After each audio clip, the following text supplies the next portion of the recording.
ಅದರ ಪುಣ್ಯಕ್ಕೆ D K Shivakumar ಅವರು ಇವತ್ತು ಹನುಮ ಜಯಂತಿ ಅಂತ ಅವ್ರು ತಿಂದಿಲ್ಲ. ಡಿ ಕೆ ಶಿವಕುಮಾರ್ ಅವರು ವೆಜಿಟೇರಿಯನ್. ಅವರು ನನಗನ್ಸ್ತೈತೆ ಹನುಮ ಜಯಂತಿ ಅಂತ ಇವತ್ತು ಅವರು ಮುಟ್ಟಿಲ್ಲ. ಸಿದ್ದರಾಮಯ್ಯನವ್ರು ಮಾತ್ರ ಯಾವ ಜಯಂತಿನ ಇದ್ಗಣ್ಲಿ ನನಗೇನು ಅಂತೇಳಿ ಅವ್ರು ಮೊದಲೇ ವಿರೋಧಿಗಳಲ್ಲ. ನಾಮ ಕಂಡ್ರೆ ಆಗಲ್ಲ, ಕೇಸರಿ ಕಂಡ್ರೆ ಆಗಲ್ಲ, ಜನವಾರ ಕಂಡ್ರೆ ಆಗಲ್ಲ. ಅವ್ರದ್ದೆಲ್ಲ ಭಾಳ ಪದ್ಧತಿ ಇದೆ. ಒಂಥರ ಜಿಲೇಬಿ ಕಂಡ್ರೆ ಆಗಲ್ಲ ಅವ್ರಿಗೆ. ಅವರು ನಾಟಿ ಕೋಳಿ ತಿಂದಿದ್ದಾರೆ. ನನಗನ್ಸ್ತೈತೆ ರಾಜ್ಯದ ಬಹುಸಂಖ್ಯಾತರು ಕರ್ನಾಟಕದಲ್ಲಿ ಹಿಂದೂಗಳಿದ್ದಾರೆ. ಆಂಜನೇಯ ರಾಮ ಇಲ್ಲದೆ ಇದ್ರೂ ಹಳ್ಳಿಯಲ್ಲಿ ಆಂಜನೇಯ ಅಂತೂ ಎಲ್ಲ ಊರಲ್ಲೂ ಇದ್ದಾರೆ, ಎಲ್ಲ ಹಳ್ಳಿಯಲ್ಲೂ ಇದ್ದಾನೆ. ಆಂಜನೇಯ ಇಲ್ಲದೆ ಇರೋ ಹಳ್ಳಿನೇ ಯಾವುದೂ ಇಲ್ಲ ಕರ್ನಾಟಕದಲ್ಲಿ. ಯಾಕಂದರೆ ಆಂಜನೇಯ ಹುಟ್ಟಿದ್ದು ಕರ್ನಾಟಕದಲ್ಲಿ.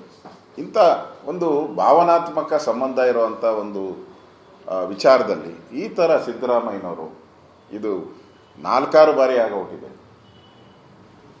ಈ ಥರ ಮಾಡೋದ್ರಿಂದ ಯಾರು ಅನುಭವ ಭಕ್ತರಿದ್ದಾರೋ, ಇವಾಗ ಕರ್ನಾಟಕದಲ್ಲಿರೋ ಎಲ್ಲ ಅನುಭವ ಭಕ್ತರಿಗೆ ಇವತ್ತು ಭಾಳ ನೋವಾಗಿದೆ, ಬೇಜಾರಾಗಿದೆ.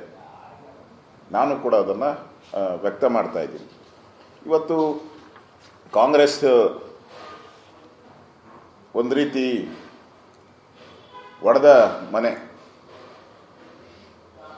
ಮನೆ ಆಗಿದೆ. ಕಳೆದ 1 ವರ್ಷದಿಂದನೂ ಕೂಡ ರಾಜ್ಯದಲ್ಲಿ ಯಾರು CM ಅಂತ ನಮ್ಗೆ ಯಾರಿಗೂ ಗೊತ್ತೇ ಆಗ್ತಾ ಇಲ್ಲ. ಡಿ ಕೆ ಶಿವಕುಮಾರ್ ನಾನೇ CM ಅಂತ ಅವರು ಓಡಾಡ್ತಾ ಇದ್ದಾರೆ. ಸಿದ್ದರಾಮಯ್ಯನ ಚೇರ್ ಬಿಡಲ್ಲ ಅಂತ ಚೇರ್ನ ಗಟ್ಟಿಯಾಗಿ ಇಟ್ಕೊಂಡಿದ್ದಾರೆ.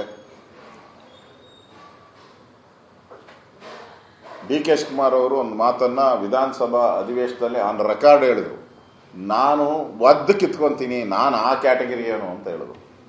ನಾನು ಒದ್ದು ಕಿತ್ಕೊಳೋ ಕ್ಯಾಟಗರಿ ನಂದು, ಒದ್ದು ಕಿತ್ಕೊಳೋ ಕ್ಯಾಟಗರಿ ನಾನು. ಅವ್ರು ಕ್ಯಾಟಗರಿ ಹೇಳಿದ್ರು. ಇವಾಗ G ಕ್ಯಾಟಗರಿ, A ಕ್ಯಾಟಗರಿ ಎಲ್ಲ ಇರ್ತದಲ್ಲ ನಿಮ್ಮಲ್ಲಿ, ಹಂಗೆ ನಾನು ಒದ್ದು ಕಿತ್ಕೊಳೋ ಕ್ಯಾಟಗರಿ ಏನು. ಹಿಂದೆ SM ಕೃಷ್ಣ ಅವರ ಮನೆ ಬಾಗಿಲು ಒದ್ದು ನಾನು ಅಧಿಕಾರ ಕಿತ್ಕೊಂಡಿದ್ದೀನಿ ಅಂತ. ನಾನು ಡಿ ಕೆ ಅವ್ರನ್ನ ಕೇಳ್ತೀನಿ, ಈಗ ಖರ್ಗೆ ಮನೆ ಬಾಗಿಲು ಒದಿತೀರೋ, ಸಿದ್ದರಾಮಯ್ಯನ ಮನೆ ಬಾಗಿಲು ಒದಿತೀರೋ, ಸೋನಿಯಾ ಗಾಂಧಿ ಮನೆ ಬಾಗಿಲು ಹೊಡಿತೀರೋ, ಕಿತ್ಕೊಬೇಕಲ್ಲ ಅಧಿಕಾರ. ನೀವು ಕ್ಯಾಟಗರಿ ಹೇಳಿದ್ದೀರ, ನೀವೇ ಹೇಳಿದ್ದೀರ ಒದ್ದು ಕಿತ್ಕೊಳೋದು ನಾನು ಕಲಿಸ್ಕೊಟ್ಟಿದ್ದಾರೆ ಅಂತ.